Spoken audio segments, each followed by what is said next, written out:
Bonjour, je vous propose aujourd'hui une vidéo sur la chaîne YouTube de Cessia, une vidéo sur des options et des outils complémentaires de Dragon Pro 15 qui n'avaient pas été abordés dans de précédentes vidéos. Au-delà de la dictée simple et de l'utilisation de commandes, comme nous en avions parlé autrefois, je vous propose aujourd'hui de voir quelques fonctionnalités supplémentaires qui vont vous permettre d'utiliser de manière plus complète Dragon. Tout d'abord, on va avoir la possibilité de réécouter sa dictée vocale. Vous allez pouvoir réécouter votre voix de manière assez simple. Alors on va faire un premier test. Je vais dicter une simple phrase et ensuite je dirai la commande « Rejouer le paragraphe ». Au travail. Bonjour, virgule.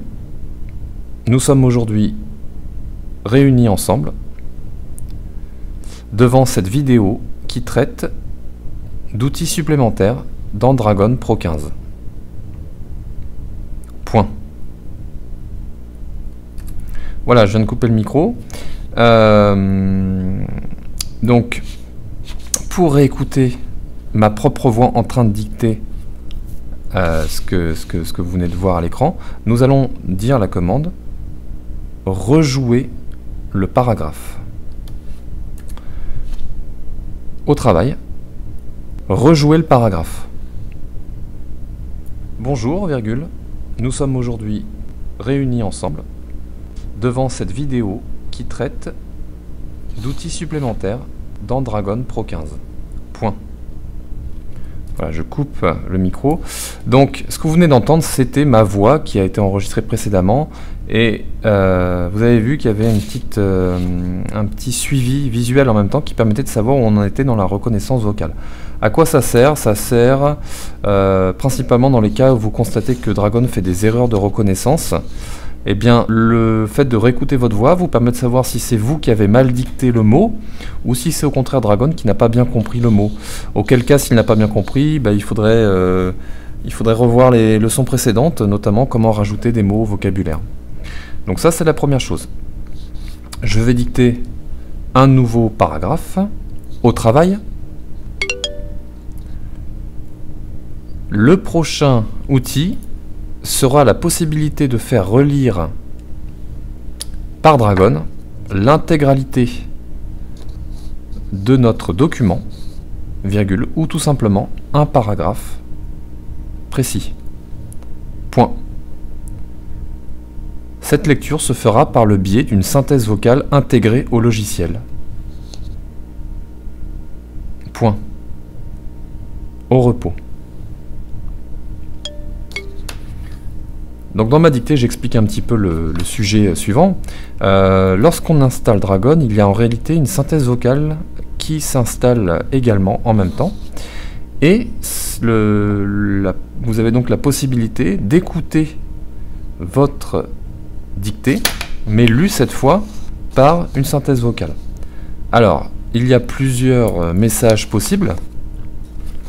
On va tester tout simplement la commande « Lire le document ». Donc, au travail,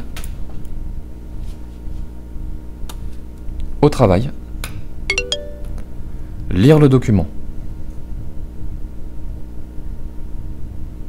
Bonjour, nous sommes aujourd'hui réunis ensemble devant cette vidéo qui traite d'outils supplémentaires dans Dragon Pro 15. Le prochain outil sera... Je viens de couper la synthèse vocale par la touche échappe. Il n'y a pas de possibilité de couper la synthèse vocale par commande vocale. Donc il faut vraiment appuyer sur la touche échappe pour enlever cet outil. Vous avez entendu, la synthèse vocale n'est pas désagréable. Par contre, vous n'avez pas le choix dans la voix. Vous avez le choix dans la vitesse de lecture et dans la tonalité. Alors pour cela, vous vous rendez dans le menu Outils, Options, Écoute synthèse vocale. Et vous aurez ici volume d'écoute, vitesse d'écoute. La tonalité n'est pas réglable ici en réalité. Et vous voyez qu'en fait il n'y a qu'une seule synthèse disponible. Mais bon voilà, vous avez cette possibilité-là. La possibilité de faire relire tout ou partie de votre document par la synthèse vocale. On va le faire juste pour un paragraphe. Au travail, lire le paragraphe. Le prochain outil sera la possibilité de faire relire par Dragon l'intégralité de notre document, ou tout simplement un paragraphe. Au repos. Donc encore une fois, j'ai appuyé sur la touche échappe pour couper cet outil. Voilà, donc ça ce sont les outils de relecture, de réécoute de votre voix, pardon, et de lecture de vos documents par une synthèse vocale. On pourrait également aborder le point suivant, qui est celui de la création de touches de raccourci dans Dragon. Pour ma part, ce que je vous conseille, c'est de ne pas les multiplier. Le principal touche de raccourci intéressante, c'est celle qui vous permet de basculer, pour moi, le micro du mode allumé au repos. Puisque parfois, vous pourrez constater que le fait de dire au repos n'est pas toujours très bien interprété. Je vous conseille donc de créer ce raccourci. Alors pour cela, vous allez dans le menu Outils, Options, Touches de raccourci. Alors là, ce sont toutes les touches de raccourci qui sont créées par défaut dans le logiciel. Et d'ailleurs, entre parenthèses, si jamais ces touches de raccourci vous gênent, vous pouvez très bien les supprimer. Si par exemple il y a des touches du pavé numérique que vous voulez laisser à votre disposition, n'hésitez pas à enlever les raccourcis créés par défaut dans Dragon. Et donc l'option qui nous intéresse, c'est microphone allumé au repos. Donc vous pouvez aller sur modifier, et là vous mettrez une combinaison de touches ou bien juste une touche qui vous paraît correcte. Ici j'ai mis la touche pause parce qu'elle est utilisée pour rien en fait sur le PC. Donc la touche pause ici me permet de basculer de l'état allumé au repos, ce qui est assez pratique en fait, plutôt que de faire la commande vocale. Pour le coup, je vous incite à l'utiliser. Ce que je peux vous montrer également comme option, ce qui est intéressant, c'est l'option de formatage. Donc dans Outils, option de formatage automatique, vous avez ici une boîte de dialogue avec des cases à cocher, des listes déroulantes qui vous permettent de déterminer la façon dont Dragon va interpréter et il va surtout retranscrire votre dictée vocale. Alors je vais ici m'attarder un petit peu sur le format date. Vous voyez que par défaut il est sur jour, mois, année, écrit de cette façon, donc JJ, /MM, /AA. On va voir tout de suite ce que ça donne quand je dicte une date. Alors là, tenez, je vais appuyer sur la touche pause et vous allez voir que ça va me basculer mon micro en mode au travail. Bonjour, virgule. Je suis né le 15 novembre 1979. Au repos.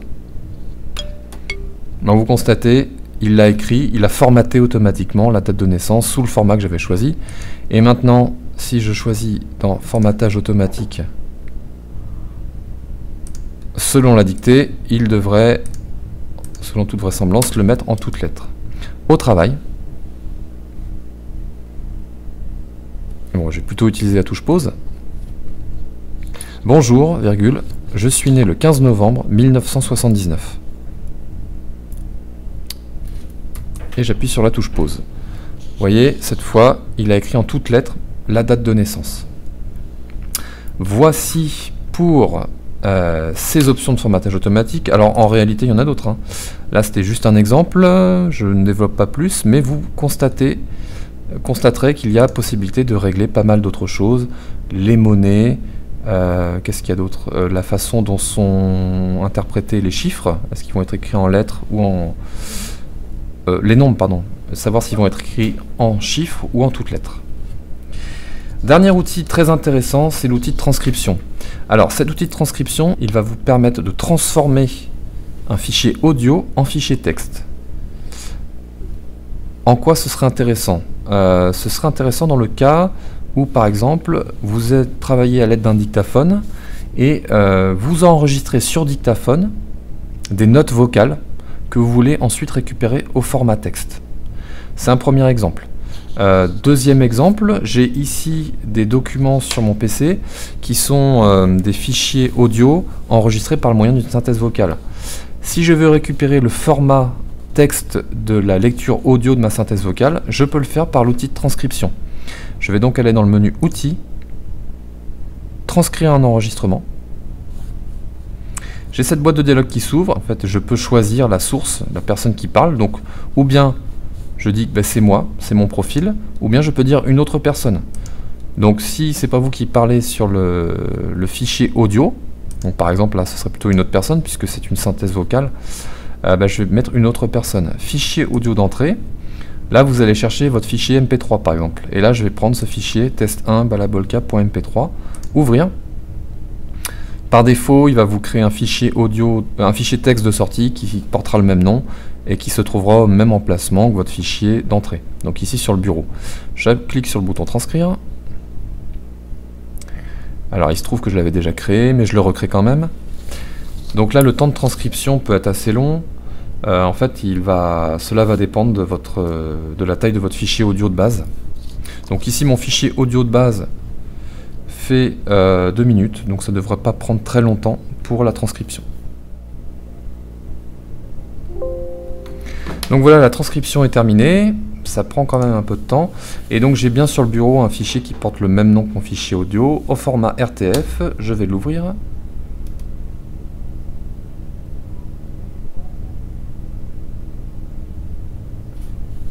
Il me propose de l'ouvrir dans Word, dans l'éditeur Dragon. Je vais choisir dans Microsoft Word. Et voilà, voilà le résultat de la transcription. Voilà, par exemple, on constate rapidement qu'il ne connaît pas le mot balabolka. C'est normal, hein, il l'a traduit par balavoka. Mais le reste va être correct. Hein, donc vous allez retrouver un fichier texte qui sera exploitable, même si vous aurez des modifications à faire dessus. Tout de même, un conseil, c'est n'espérez pas retranscrire par exemple une réunion avec plusieurs interlocuteurs. Alors vous pourrez toujours le tenter, mais vous allez avoir un résultat qui ne sera pas très correct puisque vous avez différentes voix, une source audio qui ne sera pas forcément terrible, et puis des personnes qui ne vont pas forcément dicter de manière très correcte pour que l'interprétation soit correcte par Dragon. Voilà, j'espère que cette vidéo vous aura apporté quelques astuces supplémentaires sur l'utilisation de Dragon 15. Et quant à moi, je vous souhaite à très bientôt pour une autre vidéo. Au revoir.